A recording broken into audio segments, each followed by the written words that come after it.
Hello everyone! So ito, naglalagay na naman po tayo ng bayabas sa mas malaking lalagyan. So lilipat po natin yan para mas gumanda ang puno natin at mas maraming ibigay sa atin na bulaklak.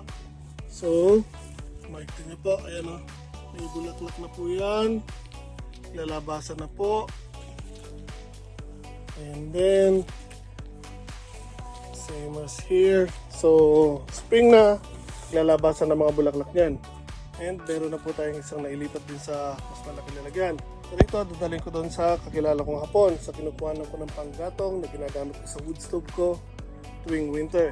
Sa kanila po ang bunga niyan. Pero bago mag-winter, babawiin ko yan kasi mamamatay doon sa lubi nila.